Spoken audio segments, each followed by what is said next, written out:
So today we're looking at China, and this will be this is the last major unit, and then we have the 18th century and the Industrial Revolution, the French Revolution, and this sort of European conquest of the beginning of the European conquest of the rest of the world. That's the agenda for the rest of the course. So, to begin with, I want to note that the British conquest of India was in itself a momentous development.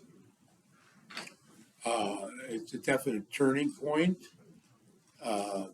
because from this point onward, England is the dominant country in Europe. Remember, when we started out, England was a third-rate power.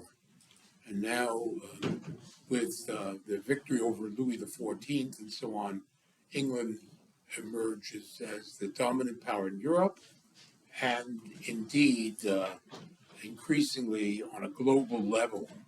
So the full emergence of England by the beginning of the 18th century, and certainly the conquest of India was a significant step in this path of the growth of English power. And of course, English power was based on the fact that the English Navy, but also the ability of the English to raise and field large armies based on the so-called military revolution, tax revenues, and forms of organization and technology, which were very sophisticated. And of course, this in turn was rooted in the growing economic and financial capacity of English capitalism. And from the point of view of colonies, the English at this point were rapidly becoming the dominant power in the Caribbean, in the West Indies. They, in the middle of the 18th century, not only did they take India, but they took Canada as well. And of course, when you put them together, India controlled Canada and the Caribbean, not to speak of the rest of Latin America. This is already very considerable. Now, in addition to all of that, the conquest of India meant that the English had established this huge base in India, and that gave them the means to establish full control over the trade in Asia. Up until the middle of the 18th century, as I said last time, Asian merchants and other European powers, they were all competing. But now, from the middle of the 18th century onwards, the English East India Company begins to control the heights of the Asian economy. Asian commercial life is increasingly dominated by the English. So overall, what I've just said is English power, multidimensional English power, is the dominant note.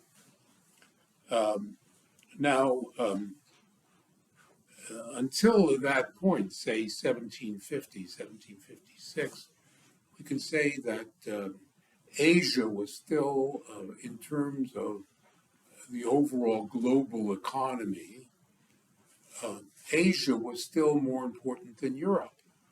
When you put together India and, above all, China, not to speak of the Spice Islands, Indonesia, and so on, Asia was still, if you add up the figures, the Asian economies were still more important than the European economy.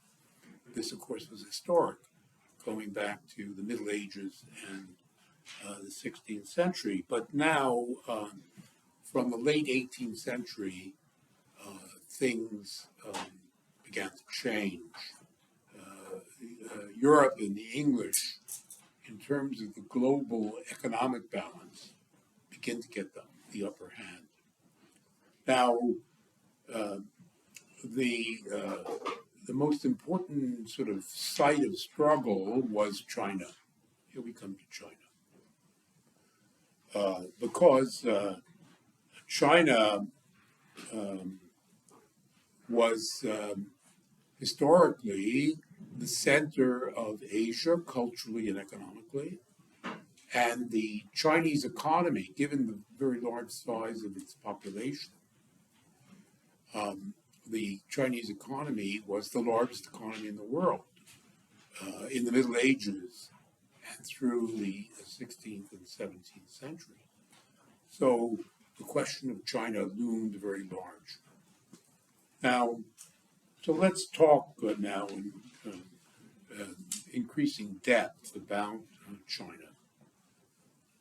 Well, China isn't as old as the Chinese civilization, and we've defined civilization. It isn't quite as old as Mesopotamia or Egypt, but it starts around 2600 BC, which is slightly before civilization grew up in India, 2600 BC. The earliest civilized communities.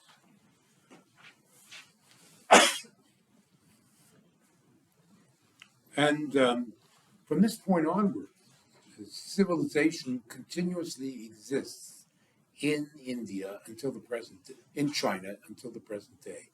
That is to say, from 2600 BC until now, we have a continuous record of civilized life in China. It's in those terms, it's the oldest civilization in the world. It's the most ancient civilization or continuous history.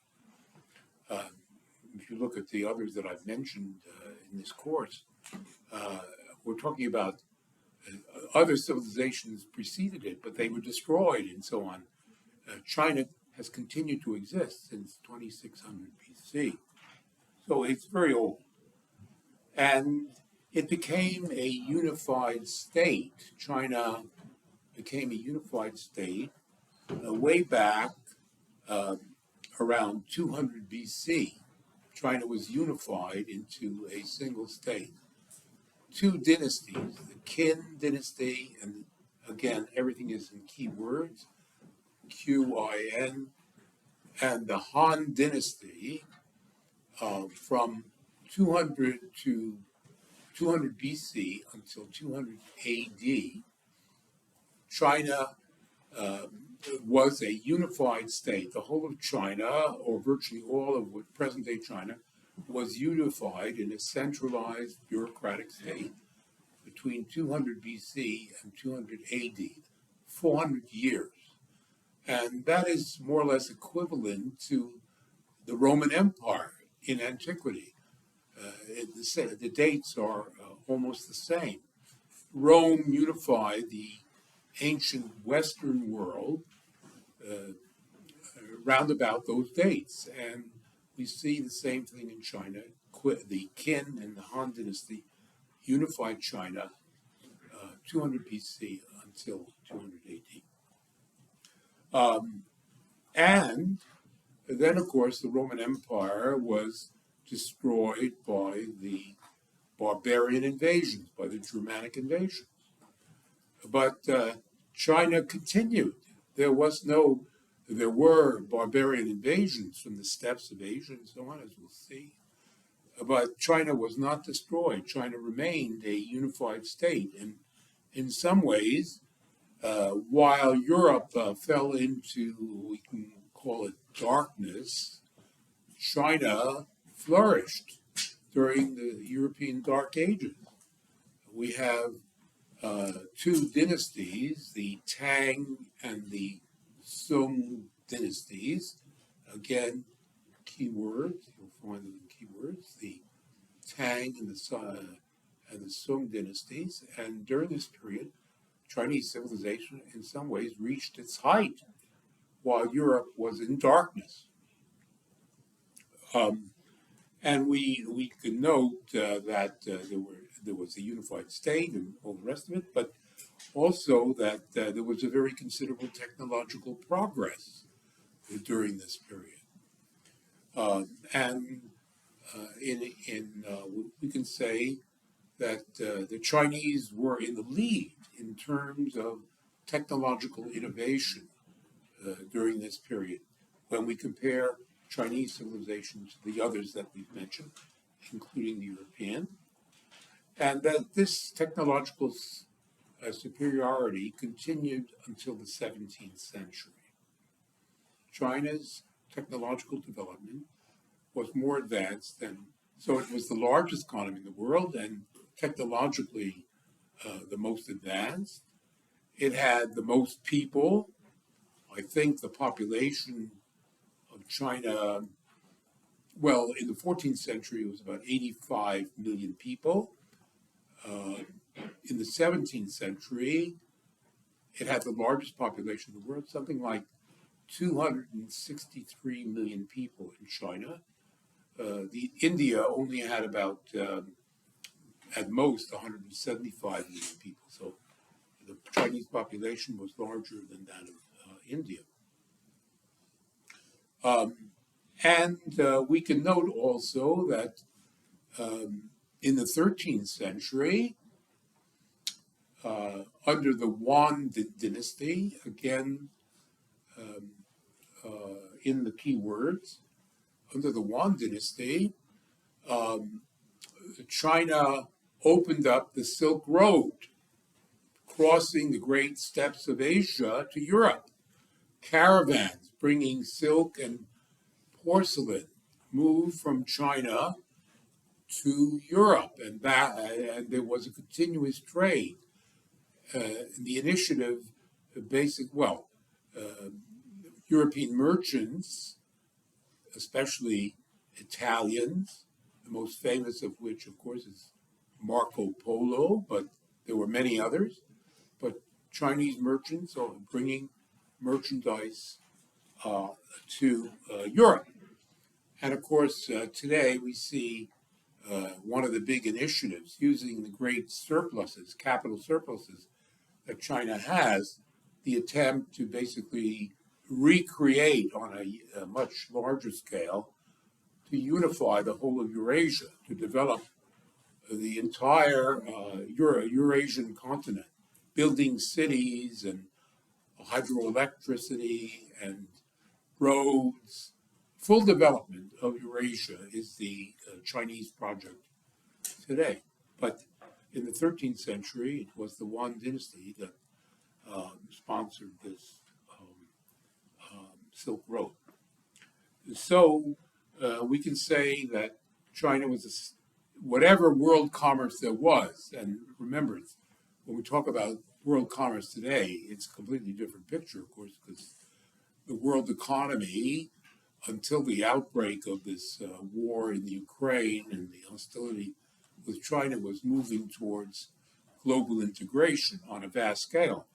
Well, nothing like that existed in the 13th century, but still there was some interaction. Well, China was in the lead in that, and from a technological point of view, Chinese inventions like gunpowder, printing, the compass, and important agricultural inventions were being exported by China to the rest of the world, and particularly to the West. These key inventions, which made possible Western development from the Renaissance on, they came from China.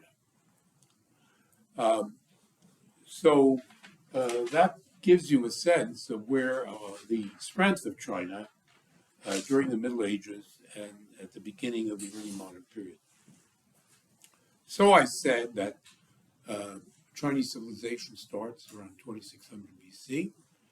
The first important political state comes into being around 1800 BC. That's 800 years later. The first significant Chinese dynasty, known as the Shang dynasty, again in key words, comes into being around 1800. And significantly, around in the 11th century, that is to say from about 1100 BC, the first historical chronicles begin to be written by Chinese officials in the court of the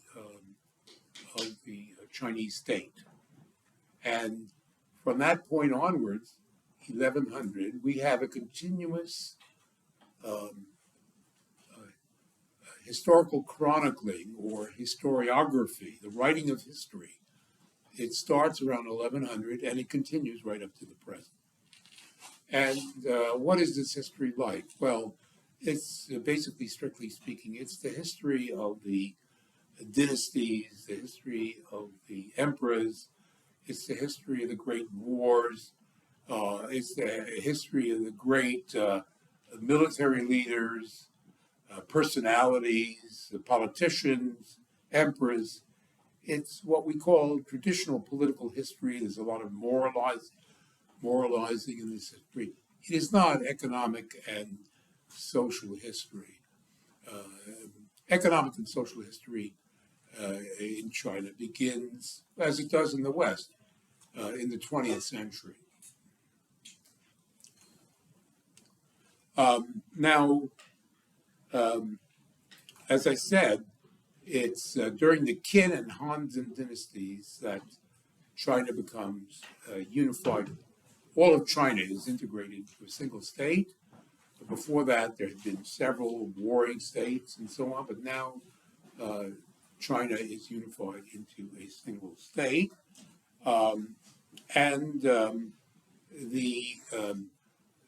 In terms of its ethnic composition, 85% of the population are Han Chinese. That is the ethnicity of most of the Chinese people. There are significant minorities, about 15% of Chinese populations made up of minority groups, but the Han people are the main ethnic group in China. Now, way back in the 5th century BC, there was an important philosopher by the name of Confucius. He lived more or less at the same time as the Buddha in India. He lived at the same time as the Socrates in Greece.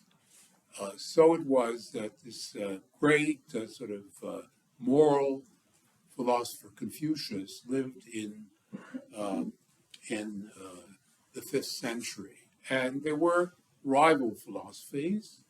We don't have the time to go into this and so on, but Confucius's philosophy became so important that the Han state, which unified China, made Confucianism the official ideology of the Chinese state. From this point onward, until the emperors were overthrown at the beginning of the 20th century, 1911 to be precise, was the last emperor.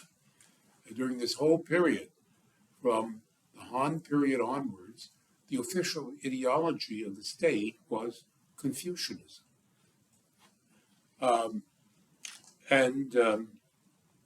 So that was the setup. So you have basically now, under the Han, the unification, you have an imperial system, you have a bureaucracy, and you have this official ideology, Confucianism. Now, of course, the Han ultimately disappeared. There was disorder, there was upheaval. new dynasties, notably the Tang and the Sung, took the place of the Han over time. There were many different dynasties, and there were a lot of popular rebellions. Popular rebellions, in a way, I think that distinguishes China immediately from India or from the Ottoman Empire and makes China more resemble Europe. We have a record of a lot of social popular unrest in China, especially from the peasants. They do not accept the imperial system. They do not accept the rule of the landlord class without resistance. There is a continuous history, and I'll have something to say about that in a little while. Of course, the state, and as it turned out, the state, which was closely allied with the landlord class, that's true of all of these states, that more or less all of the states that we've been dealing with, proved stronger than the ordinary people, and so the imperial system continues. And in terms of the way it worked, now we're talking a little bit about the way the state functions. At the top was the emperor, who was essentially an absolute ruler. He had total control. His word was the law in China. The emperor was absolute ruler. And from time to time, of course, the emperors were challenged. The ruling families or dynasties were challenged. We've already seen this. Dynasties come and go in China. And in terms of its history, there were a considerable number of them, maybe 10 or 11 in total. The emperors were absolute rulers, but they ruled through what this sort of ideology, which was known as the mandate of heaven. It was heaven itself, nature, which decreed that the emperor ruled China and ruled as an absolute ruler. So this term, the mandate of heaven, the emperor, the dynasty enjoyed the mandate of heaven. It was by the mandate of heaven, it was by destiny that this system of absolute imperial rule existed. Well, when the emperor and the dynasties were overthrown, the way this was interpreted, and this also is significant, that the dynasty, it was said, had lost the mandate of heaven. They had the mandate of heaven, and they lost the mandate of heaven. And so the emperor changed and the dynasty changed. That's how important political changes were interpreted in traditional Chinese society. Now, that being said, that is to say, the absolute power of the emperors, the system worked above all through the bureaucracy. Obviously, the emperor couldn't rule by himself. It was this bureaucracy composed of thousands of officials at the central level and at the local level who controlled the Chinese state and controlled Chinese society. And these people were called mandarins. The mandarins, they were the bureaucracy of the absolute imperial government.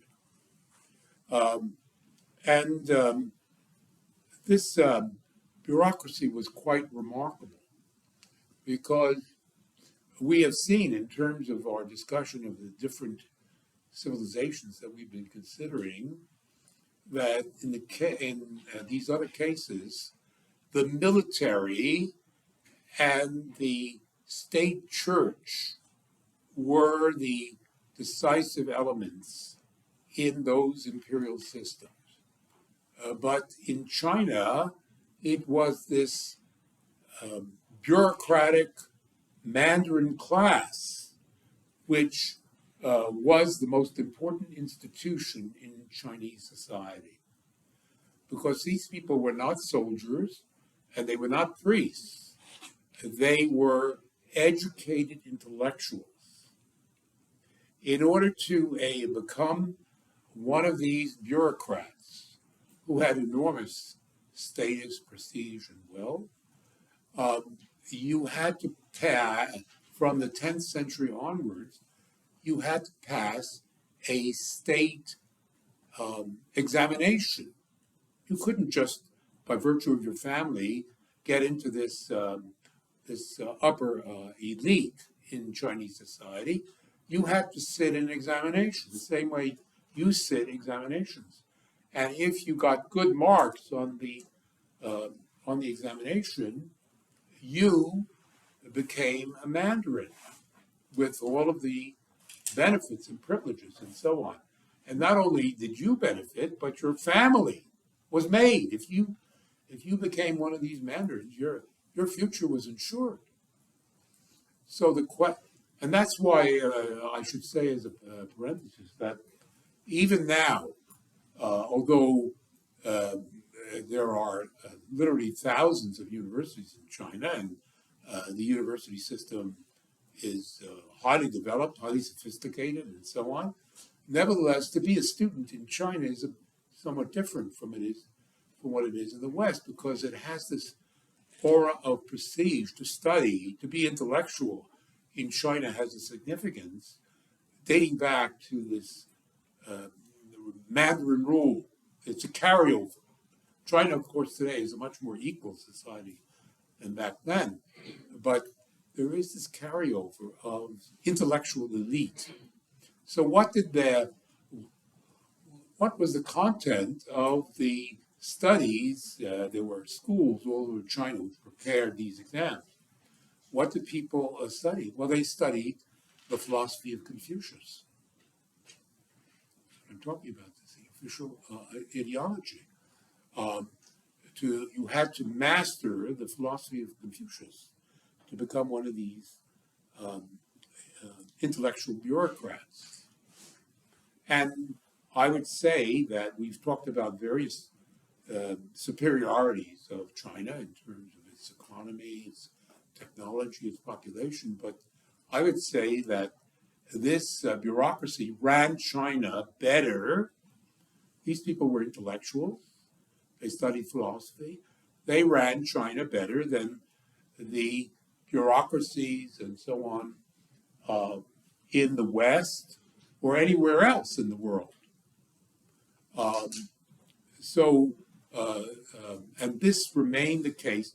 It was not until the 18th century that European bureaucracies could be compared to what they had in China. And these people then, of course, were administrators. And I want to say, having said this, I want to sort of still note that, of course, there was an army in China, and it was a huge army. I don't know whether you watch YouTube and so on. How many of you watch YouTube?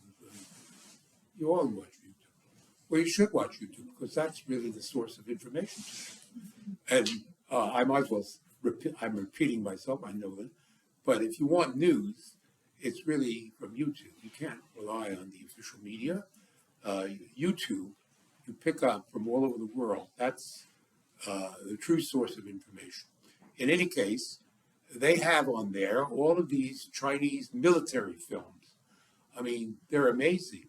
And I go to Chinese films, English translation, and you see these films about they're basically war films about Imperial China. They show you the armies.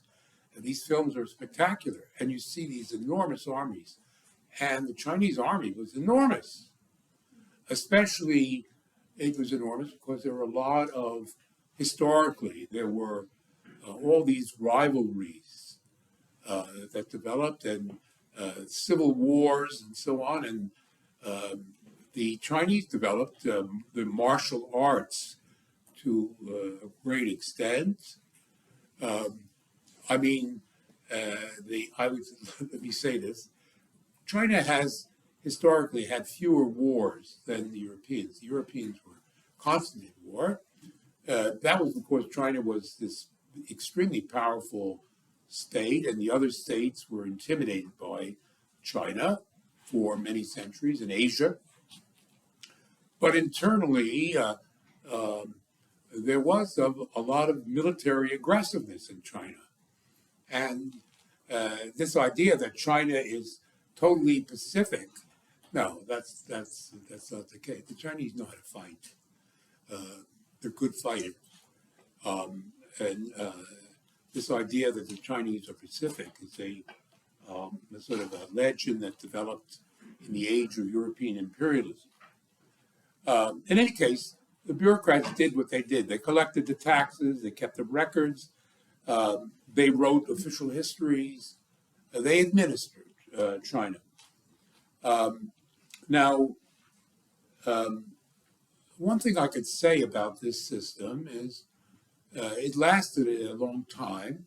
It lasted until 1911.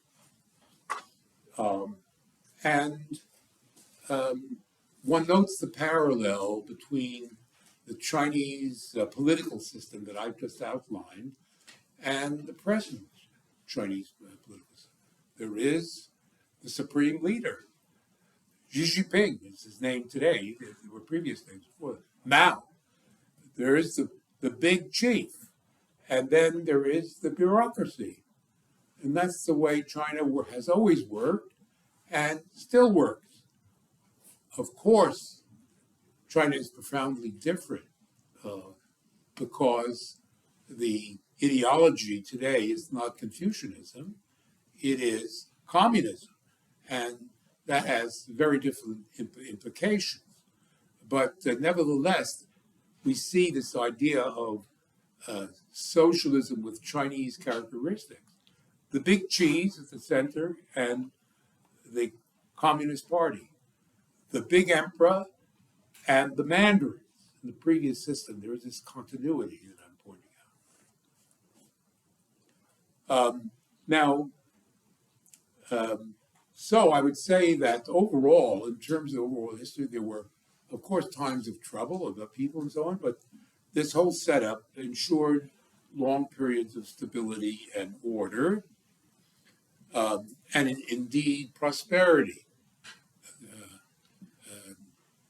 It is said by economic historians that in terms of the most developed parts of China, the economic level of China in the sort of eastern, most fertile parts of China are entirely comparable to England at the end of the 18th century. The level of economic development is more or less the same.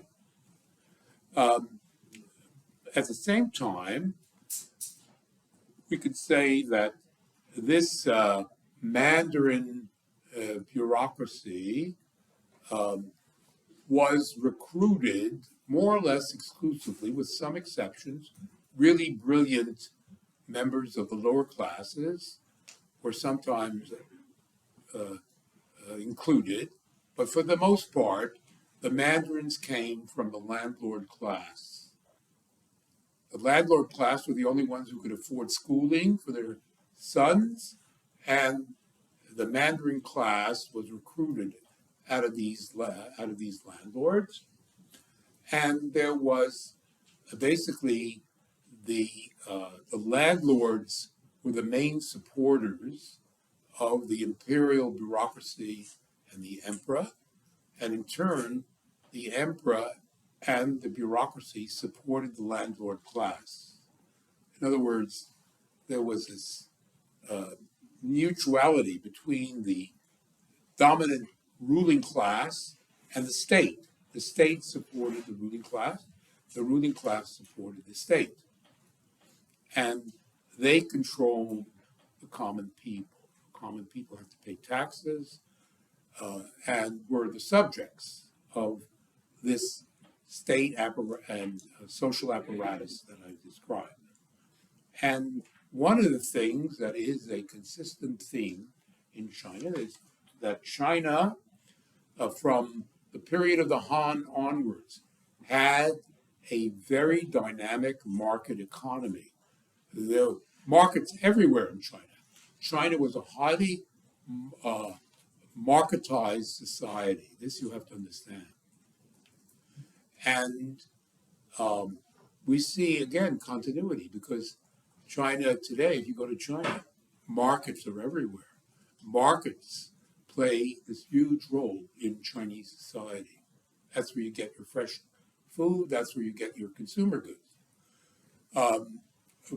But this bureaucracy, recruited from the landlord class, suppressed the middle class.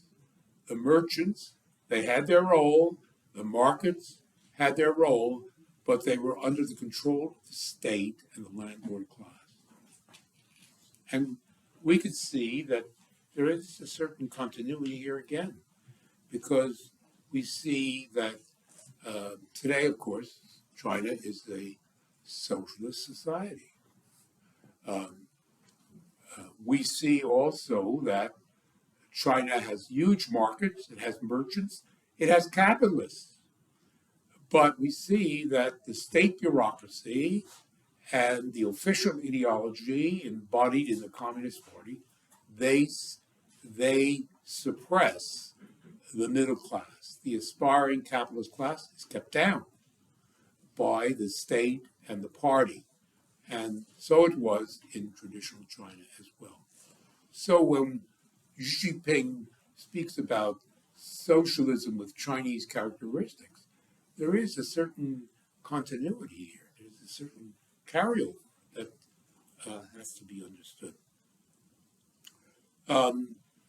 Now, then, we have to sort of understand a little bit better what was this Confucianism. Well, Confucianism was not a religious system, it was a philosophical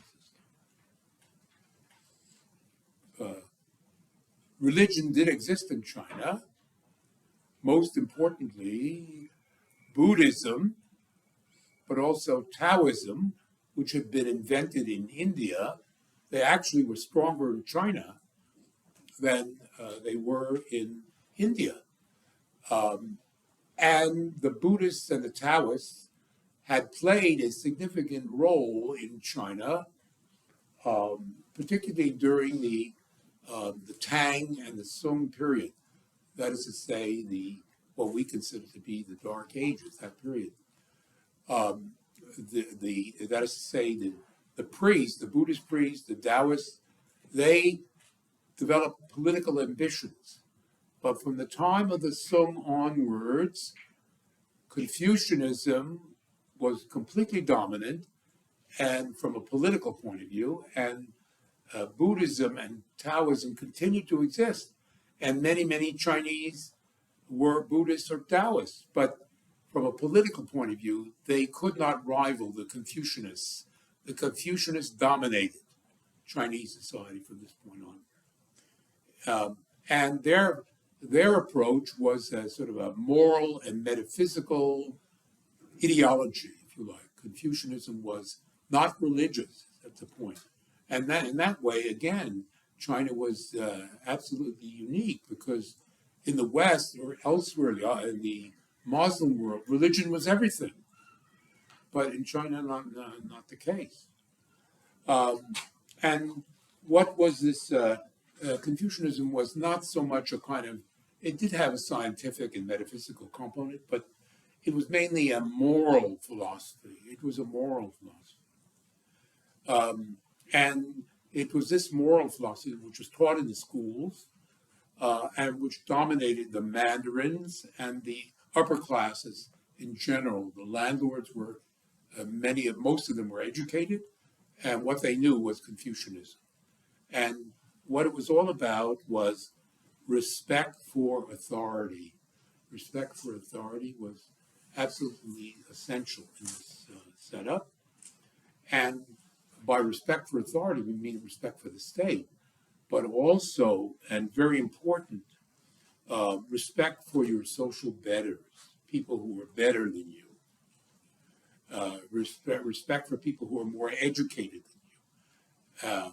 And very important, respect for your parents and your grandparents. Respect within the family. Deference by the younger towards the older. This was fundamental to the Confucius way of looking at things. The idea was espoused that, in fact, if you were well educated in Confucianism, and all Mandarins had to be, that you would enjoy the respect of the common people. And if you lived a good moral life as a member of this upper class or a member of the Mandarinate, the people would obey you. You governed through example. You governed through example, more than by force or by the use of the law. You governed through example.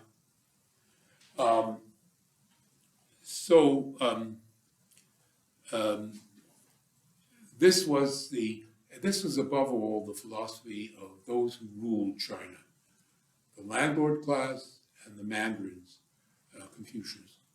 But the rest of the population, they may have picked up, obviously they picked up the dominant ideology to a greater or lesser extent, but many practiced Buddhism, many practiced Taoism. Many people believed in magic or fortune telling, and very important in terms of families was ancestor worship. I would say the most fundamental and primal religious faith of the Chinese is the worship of the ancestors. Again, the importance of the continuity of the family is very important. Now, I want to talk a little bit now about class relations in traditional China. Obviously, the Mandarins, the state, and these landlords who collected rents and taxes from the common people, they were the ruling class in Chinese society. In a typical village, there weren't that many landlords. Maybe less than 5% of the population in a typical Chinese village were landlords. But nevertheless, these landlords, together with some of the richest peasants, controlled something like 70% of the land in the village would be owned by the landlords and the richest of the peasants. This upper class also controlled, because they had the means, the draft animals used to do heavy labor. The animals used for heavy labor and the tools and the carts used to do agricultural work. These were all mainly owned by the upper class and had to be essentially rented by the less well-off peasantry, the great majority of the population.